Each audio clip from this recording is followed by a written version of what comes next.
திராவிட முன்னேற்ற கழகத்தின் செயல் வீரர்களே, சகோதரர்களே, சகோதரிகளே, நம் அன்பு தலைவர் கலைஞரின் உயிரினும் மேலான அன்பு உடன்பிறப்புகளே, அவங்க கை சின்னத்தில் மக்களுக்காக பழைய காமராஜர் கட்சி கொண்டு வரேன்னு சொன்னால் எங்களுக்கு ரொம்ப பெருமையாக இருக்குது. திரும்பவும் காமராஜர் கட்சி வரும்னு ரொம்ப ஆசைப்பட்டுட்டு இருக்கோம். நாங்கள்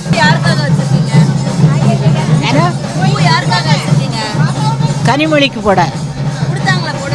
ஆமாம், கனியம்மா இங்கே தான் எல்லாம் எங்கள் ஊரில் கொடுக்குறாங்க.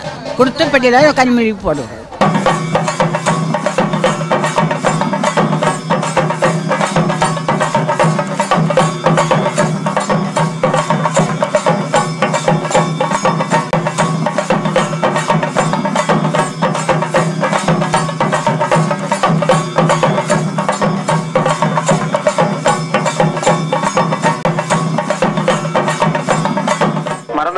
உதயசூரியன் யாக்கோ யாக்கோ யாக்கோ 80 ரூபாய்க்கு பார்த்த கேபிள் டிவி 250 ஆகி போச்சு. யாக்கோ யாக்கோ 300 ரூபாய்க்கு வாங்கின சிலிண்டர் 900 ரூபாய் ஆகி போச்சு. யாக்கோ யாக்கோ.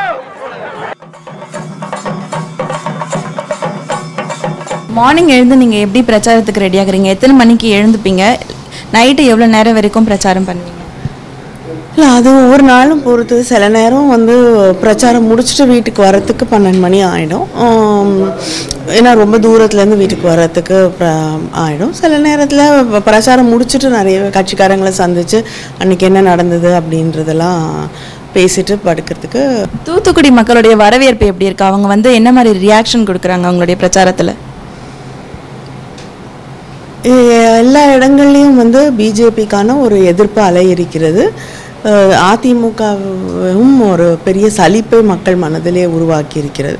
அதனால் திராவிட முன்னேற்ற கழகத்தின் எல்லா வேட்பாளர்களும் போகக்கூடிய இடங்களில் பெரிய வரவேற்பு இருக்குது. நான் போகக்கூடிய எல்லா இடங்கள்லையுமே மக்கள் மகிழ்ச்சியோடு எங்களை வரவேற்கிறார்கள். குறிப்பாக என்ன மாதிரி பிரச்சனைகள் அவங்க முன்வைக்கிறாங்க? தூத்துக்குடி மாவட்டத்தை பொறுத்த வரையிலே அதிகமாக அவங்க சொல்லக்கூடியது தண்ணீர் பிரச்சனை, வேலை இல்லை என்பது மிகப்பெரிய பிரச்சனைகளாக இருக்குது. அடுத்தது ஸ்டெர்லைட். இப்போ ராஜ்யசபாவில் தூத்துக்குடிக்காக நீங்கள் என்ன மாதிரி பிரச்சனைகளை தீர்த்து வச்சுருக்கீங்க இப்போ வரைக்கும்? ராஜ்யசபாவில் ஒரு பாராளுமன்ற உறுப்பினர் பிரச்சனைகளை தீர்க்க முடியாது. அரசாங்கத்தில் இருக்கக்கூடிய, ஆட்சியில் இருக்கக்கூடியவர்கள் தான் அதை தீர்க்க முடியும். பிரச்சனைகளை பாராளுமன்ற உறுப்பினர்கள் எடுத்து முன்வைக்க முடியும். ஸ்டெர்லைட் பிரச்சனையை இத்தனை எம்பிக்கள் இருந்த நேரத்தில் நான் தான் அதை எடுத்து பேசினேன்.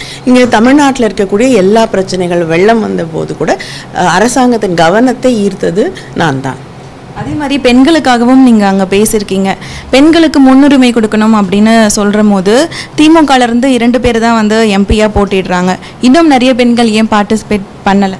நீங்கள் 33% இடஒதுக்கீடு கொடுங்க, நாங்கள் நிச்சயமாக இன்னும் அதிகமாக பெண்கள் எல்லா கட்சிகளிலும் அதற்கான வாய்ப்பை பெற முடியும். கேம்பெயின்காக நீங்கள் வெயிலில் அலைஞ்சிட்டு இருக்கீங்க இல்லையா? ஸோ இந்த டைமில் உங்களை ஹெல்த்துக்கு பார்த்துக்கிறதுக்காக என்ன மாதிரி ஃபுட் எடுத்துக்கிறீங்க? இல்லை, அதுக்குன்னு தனியாக எதுவும் பண்ணுறதில்ல. கொஞ்சம் நிறைய மோரும் தண்ணி நிறைய குடிக்கிறேன், அவ்வளோதான். அது தவிர என்ன கிடைக்குதோ அதுதான் சாப்பிட்டுட்ருக்கேன். என் உயிரினும் மேலான அன்பு உடன்பிறப்புகளே, செய்வீர்களா? நீங்கள் செய்வீர்களா? அத்தனை கட்சி கூவி கூவி அழைச்சு இன்னைக்கு கூட்டணி சேர்த்திட்டு இருக்காங்க. யுத்தம் செய்ய மாட்டேன்னு போயிட்டேன்னு சொன்ன உடனே கோவலைன்னு சொல்லுவாங்க. आप में से किसी ने कहा था कि Rafale CEO has said People of Tamil Nadu are remarkable. தேர்தல் திருவிழா 2019 6 பக்க எக்ஸ்க்ளூசிவ் தேர்தல் செய்திகள். தினமலர் நாளிதழில் தினமும் சில செய்திகள், சில படங்கள், சில தகவல்கள். தினமலர் நாளிதழில் மட்டுமே. தினமலர், உண்மையின் உரைக்கல்.